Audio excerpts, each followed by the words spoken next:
Hi there. I'm Christine Dunbar from speechmodification.com, and this is my Smart American Accent Training. Welcome to our live Friday question and answer class, where we talk about topics for American accent training, American English pronunciation, and I take your questions regarding pronunciation, intonation, anything that you need help with for improving your spoken American English.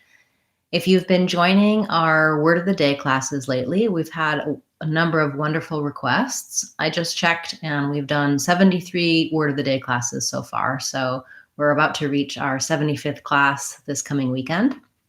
I'll be continuing those daily as I have had many great requests. So please feel free to leave your requests for Word of the Day and ask your questions at any time today in the chat.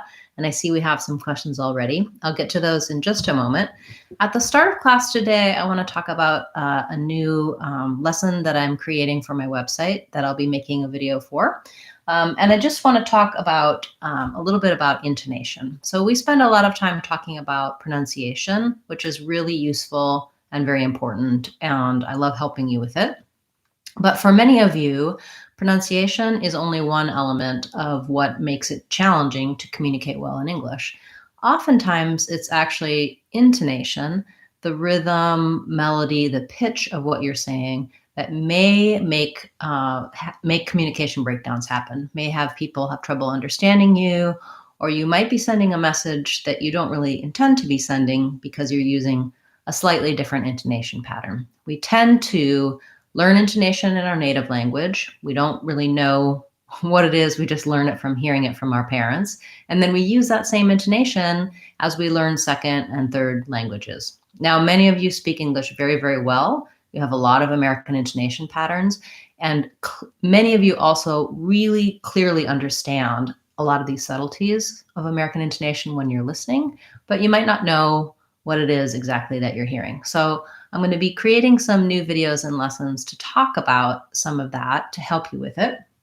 And so one simple thing I wanted to just show you and demonstrate today was that when I change the intonation of a sentence, I can change the meaning.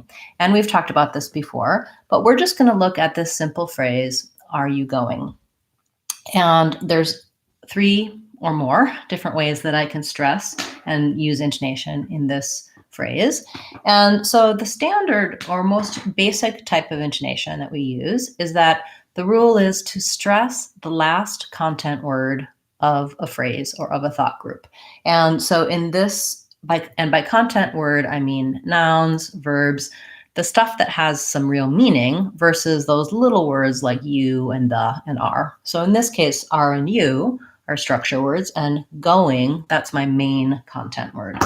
And so if I'm just asking this question, are you going? It sounds like, are you going? Go is long, and I tend to kind of go in pitch. I rise up and fall off. Are you going? Are you going? Actually, that's not correct. If it was, where are you going? I would rise and fall. But because it's a yes-no question, I actually rise up. Are you going? Going, 2 rises. So that's the standard intonation. So if I was just chatting with you and I was saying, oh, are you going? That's how I would answer. What I wanted to do is show you the changes and the differences. So if I was talking to you about an upcoming party, there's a party on Saturday. Okay, there's a party on Saturday. Are you going? Standard intonation. I'm just talking about an event and asking if you're going. Probably you're not going right now. Most of us are staying home and not gathering. So you might say no for your answer. Now, if I were changing the intonation, one way I might be doing that is because I'm saying to you, I'm going to the party. And then I want to know, are you going? So you can hear how, because I'm talking about changed information, I'm going, are you going? That the stress moves to the you, because I want to find out. I'm telling you, we both know about the party. We both know about the concept of going. And the important part now is whether or not you're going. So then I have stress on you, which means my rise up is going to be there. Are you going? And then because it's a yes-no question, I will have 2 small rises. Again, I'm going, with the main length being on you. So are you going? Are you going? Two different ways. Then lastly, I can also stress are. This way is slightly less common, but if I'm trying to really find about the information, say we were talking about it and then actually I never found out whether or not you were going, then I would say something like, you didn't tell me. Are you going? Then I have my rise and even more rises. So my main length is on are, you going are short and fast, and my intonation pattern is rising up for that yes/no question. So this is an example of some lessons and videos that I'm going to be making to help you with some of these differences and changing meaning, and help you be listening in and tuning in to intonation as well as pronunciation when you're working on your American English and your American accent. Okay, thank you for bearing with me. I wanted to make sure that I had a little piece of information for you to consider at the start before we got to our questions. And now I see I have many questions to answer, so thank you for your patience, and I'll go ahead and answer your questions. First, we have Berenice, who says she'd like to know how to pronounce derived and resume as a noun. So the word is written like resume or resume, but if it's a noun, then it's going to be resume. So for derived, we have second syllable stress, derived, and this has the I diphthong, and the ED just says D with a voice sound, so it sounds like rived. That's where our stress is. And the DE says D because it's short and unstressed. So that letter E lacks I vowel. Derived. It's actually kind of similar to drive, but just broken into some syllables there. And then for resume, sorry, I have to change pens. This one seems a little dry. For resume, if I'm saying resume the verb, then I have second syllable stress, resume. But for resume, I have 3 syllables instead of 2. First syllable stress, and it sounds like zum, not an S, a Z, resume, resume. So long, short, resume. It would be written with a vowel a Z stress here, vowel schwa, unstressed, may, short and reduced, but clear vowel may, resume. So my resume, which I present to you when I'm looking for a job or to tell you about my job experience. Great, thank you for that question. Halim would like to know about the words category and details. So category, I think you requested those in for the word of the day, so I'll take them off my list. If you're still watching today, then they'll be covered.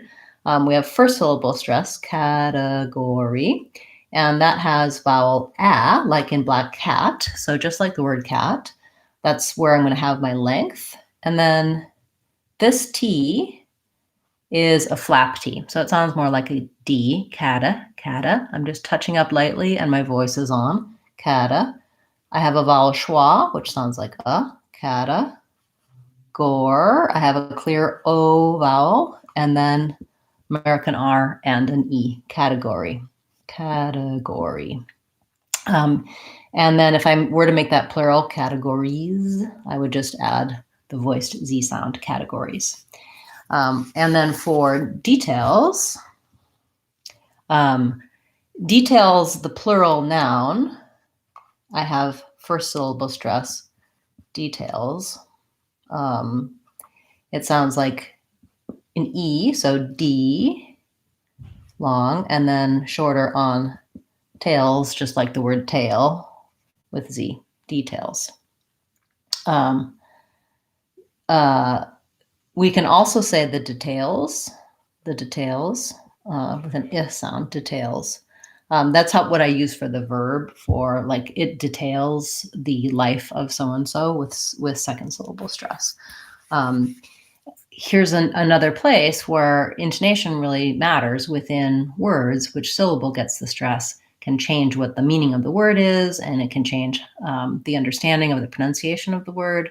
So that's something that you've probably noticed in our word of the day classes, that we always start by looking at which syllable has the stress. It affects the vowels because we often have the clear vowel in the stressed syllable and the shorter and reduced vowels in the unstressed syllables. Okay.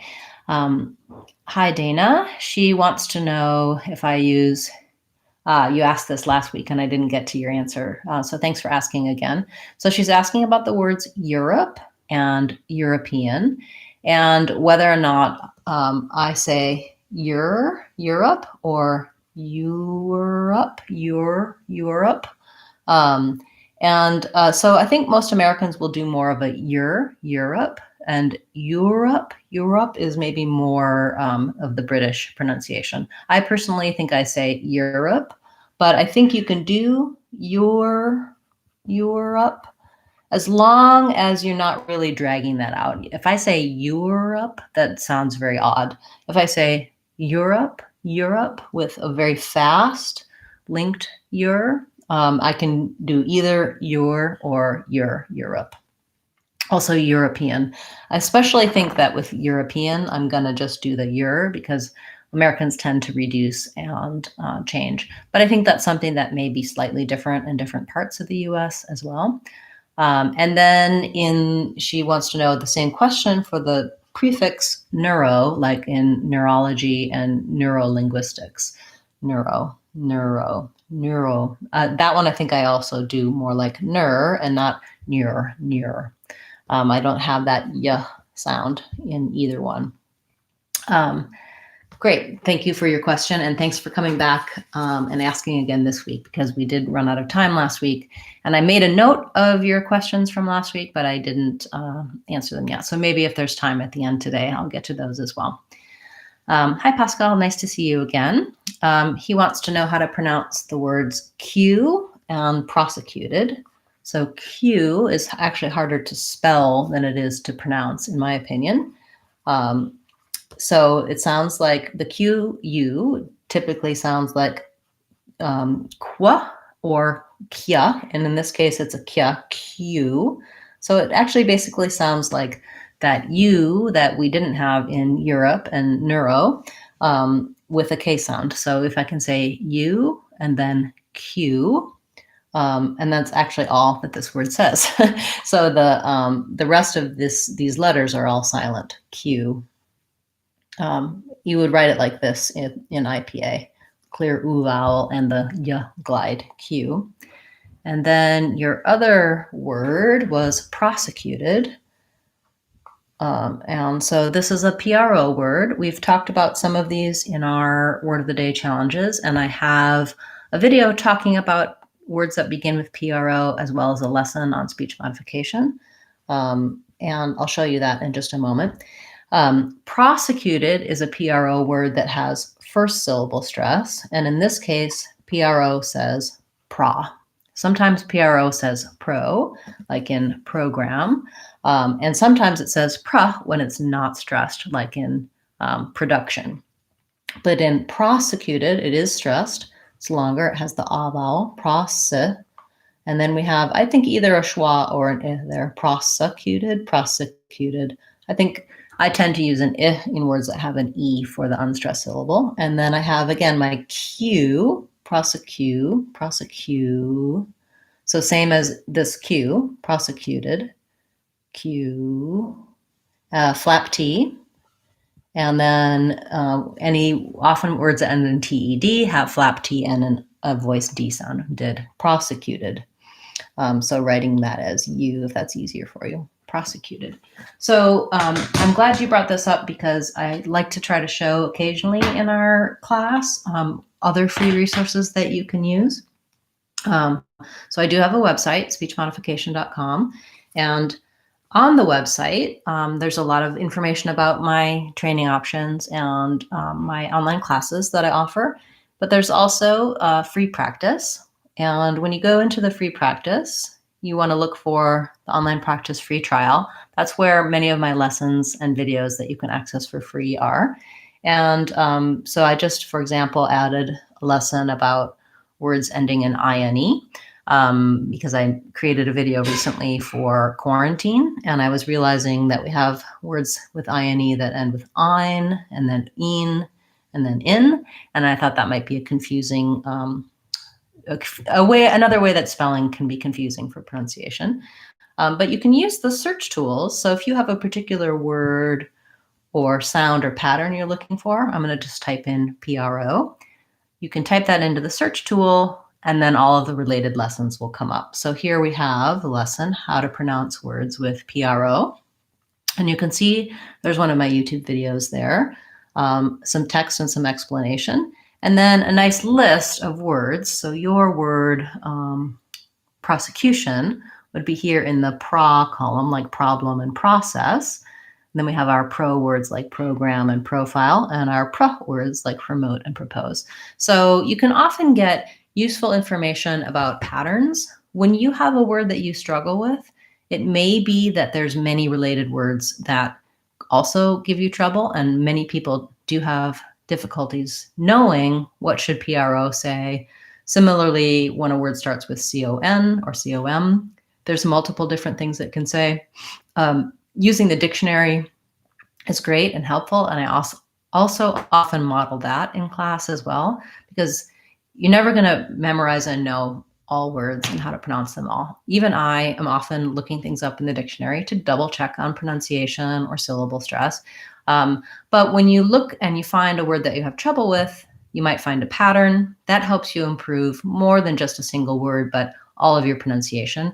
And that's why I like you to use those resources on speechmodification.com, because you can find related words and help for learning more about the pattern, which helps you more than just a single word. Of course, I also like talking about single words, because when we know a word that we struggle with and we're able to practice it and begin to say it correctly, it's very helpful and satisfying. So at least that's how I feel myself, and I hope that you feel that way as well. Okay, thank you for the question. We have a comment or question about short U. And so I have to say, I don't use long and short vowel names. I know that's taught with reading and spelling. The problem is that the letter U can say the sound, like in push or pull or put. It can say the oo sound, like in blue. It can say the schwa sound, like in much and such. And this is true for many vowels, letters. We only have A, E, I, O, and U, but we have 15 vowel sounds. So I think short U, I don't know if when it's taught, if that means the schwa sound, much and such, or the sound, like push and put. But these sounds also can be spelled lots of different ways. So the sound also can be spelled with O, like wood. The oo sound can be spelled with O, like fool. The schwa sound can be spelled with O, like come, or A, like was.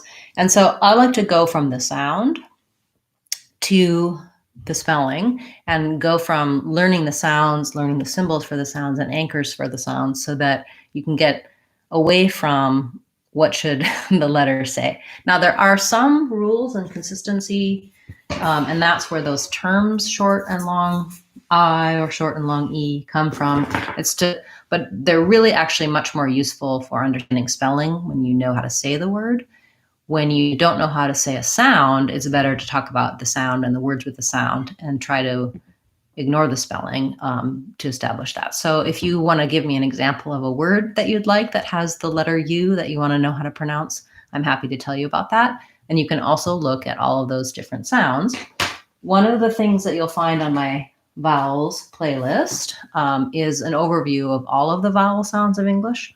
I'll show you one of those videos here using my free practice. So if I just type in vowels, for example, I could also type in spelling, and you could get some help with what I was talking about with spelled letters and sounds. But if I look at, here's my simple rules for spelling vowels. When you get oriented to the vowels, so here's one of my videos that shows you all of the different vowel sounds, and it uses the example of words with B and T, like beat and bit. So we have multiple ways of looking at spelling and sounds. I lost track of what I was saying there. I guess I just wanted to say that I have a lot of assistance for vowels, a lot of classes where I cover the different vowels, and also on the website, a great one for understanding the sounds. You can get a free download from my store page for looking at, if I go to my free downloads here, I have a vowel guide that shows you all of the vowels of English, how they're commonly spelled, what the anchor words and symbols are, and then the most frequently used words with those vowel sounds. And then you can start from that sound. Also, in the free downloads, you can look for your native language and determine which vowel sounds you're going to potentially have errors on in American English to help you know which ones to focus on, which videos to use, and which lessons to use to talk about vowels. And I see I'm jumping around a little bit, but I see we have a question or comment about phonetic or phonemic symbols. So I use IPA, which is the International Phonetic Alphabet. And the symbols, I'll always be showing you the symbols in my Word of the Day video, mostly for the vowel sounds. I find that helpful. And when you saw me before doing the oo and the those are the IPA symbols that match the sounds. I also have, for your question, on my YouTube channel, I have a video showing you all of the symbols for all of the consonants of English and all of the vowels of English, and you can find that here on Speech Modification as well. If you look for vowels or look up consonants, you'll see a chart showing you all of them and giving you examples. Okay, great. So we have another request for the word fundamental. So there's our U that says vowel schwa, the sound. Fundamental. Okay, so this has stress on the syllable men, so fundamental. We have the schwa vowel, sounds like symbol is that, or actually in an unstressed syllable, usually that. I think there's probably secondary stress on that one, but funda. The A also says The sounds like in red tent, or mental, fundamental. We actually say the T sound because in an NT cluster, we often either leave it off or say it, fundamental. It doesn't become a flap there. And then O, again, another schwa. So a lot of unstressed schwas in this. All of the vowels besides the men are the unstressed So fundamental. That's a fundamental understanding of how to pronounce that. Luis would like to know, has a question about T and D. So T and D in American English do a lot of different things. The basics for T and D, like the T and D at the start of words, what you want to do is have your tongue behind your teeth and not touching your teeth. And I'm just going to make a guess, Luis, based on your name, that you might be a Spanish or a Portuguese speaker. And in those languages, T and D are made by pushing the tongue behind the teeth, like t, t, or d, d. And in American English, we want to just use the tip of the tongue and not have it touch the teeth. So it sounds more like t and d, or tot and did. In the middle of words and the ends of words, we do a lot of different things with American T. So you'll hear me talking about the flap T, the stop T, linking T. You can check out my videos about American T, and it will show you exactly what T does in all of the word positions. This is another place where using the tools on speech modification might be very helpful for you. So I'm going to put in American, I have to spell it right though, American T, and you'll see I have a lesson that will come up when I search that shows you the American T in all of the word positions. While I'm here on the store page, I'm going to just show for the person with a question about the phonetic symbols. You can also download a guide for all of the sounds of English, vowel sounds and consonant sounds on my store page. But for American T, let's look at the lessons. So there's a lesson about linking American T. Let's look at this one. So this is part of my series for important patterns in English, and it'll show you what happens when the T is at the end of the word and we're using it fluently in connected speech. And it'll also give you resources, so videos and additional lessons, so that you can begin on one spot, and as you have questions about what you're learning, you can find more references and information. Oftentimes people will often ask me questions on my YouTube videos, and I'll send them the direct links to lessons that they're looking for on the website or additional YouTube videos that might help you. So thank you for your questions. Pascal would like to know about committed and consumption. So both of those, committed and consumption, have the CON has the schwa. So that committed has second syllable stress, and consumption also has second syllable stress. So those CON words would be a schwa. Sounds like kun, C-U-N. Dana would like to know how I would pronounce zoology and zoological. So zoo,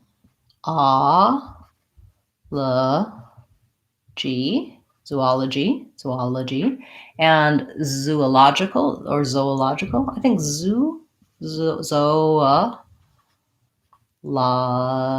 just like logical, zoological. Yeah, I actually don't know if it's zoological or zoological. So let's look it up. So as I was saying, you don't have to know how to pronounce everything, but if you know where to find reliable pronunciation, the dictionary I usually use is the Oxford Learner's Dictionary. It'll show me British and American English, which sometimes clears up confusion for multiple different pronunciations. So zoological. And sometimes I'll check other American dictionaries as well, because there are some differences between them. So this says, yeah, in American English, either zoological or zoological. We listen to it.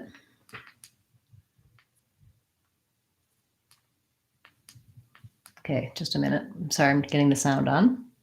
Zoological. So zoological or zoological. So I guess you were quizzing to find out how I would naturally say it. I think I probably go for zoological and zoology. Thank you, Dana. Okay. So let's see.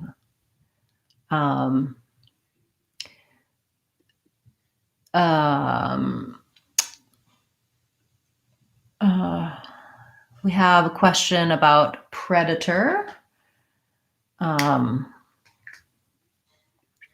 and temperature. So let's look at predator. Here's a good example of where syllable stress matters. When I was saying it slowly and distracted, I was saying predator. But when I actually say it naturally, if I was talking about a predator and his prey, you can hear how the second and third syllables are really fast and light. Predator. And they both have the flap TD. So the first vowel is like in red tent. And then predator, there's an or a schwa, and a light with two flaps, predator. So that would look like predator. Yeah, okay. And then temperature, that's similar. So temperature looks like it should be temperature, which I think you can say temperature, but most Americans are going to say temperature, or they're going to leave that second syllable out and they're going to reduce it down. It's also going to have a vowel temp, and then it's going to sound like r, and then the tu in this word says ch, temperature, chur. So long, short, temperature. The temperature has been extremely hot in many places in the US. Fortunately, where I am in the Pacific Northwest, it's been rather cool and pleasant. Okay, let's see. We have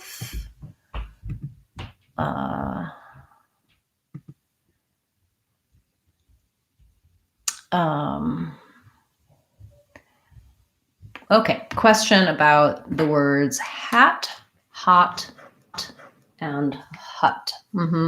Yes, okay.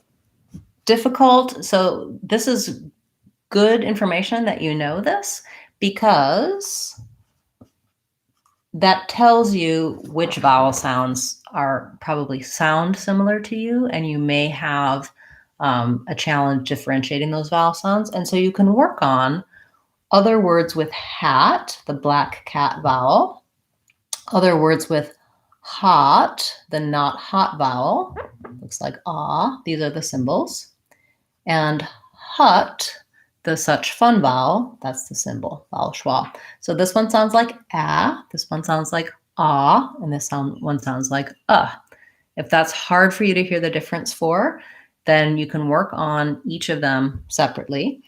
Another thing that I like to try to do is, you may not have so much trouble with some of these vowels in other words. This is probably the hardest, right? When nothing else changes besides the vowel. But I might be able to say, for example, black hat, or not hot, and some hut. So that's the same vowel in both. And so sometimes matching the vowel, saying black hat versus not hot, those are easier for me because I can match the vowel and pull them apart. I also suggest that in that vowel download that I was showing you before, you can get organized to know the differences. So when we're looking at black cat, it's an open front vowel. So my tongue should be more forward. My jaw is fairly open. Sounds like hat or cat, black, ah.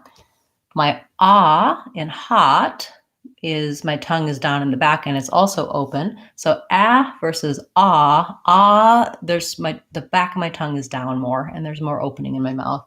And then hut, my mouth is more central. So it's much more closed than either of these. My tongue is very relaxed and in the middle. Yeah, not easy, and it's a really good question that you have. I do have videos for all of those different vowel sounds to help you with a particular sound and work your way through those patterns. Great, thank you for the question. Okay, so thank you so much for so many wonderful questions today. And if you have a question, if you're watching this later on as a replay or on Facebook, you can put your question in the comments and I'll give you some information and resources to help you answer your question. If you have a request for our Word of the Day series, you can leave that in the comments as well. And we'll be back again tomorrow with our Word of the Day. I don't remember what it is for tomorrow. And on Sunday, it'll be our 75th Word of the Day lesson. So we'll maybe celebrate that a little bit. Thank you so much for being a part of class today. And I look forward to seeing you again next week. I'm Christine Dunbar from SpeechModification.com. Remember, if you want to sound American, you can do it. SpeechModification.com. Bye, guys. Thank you.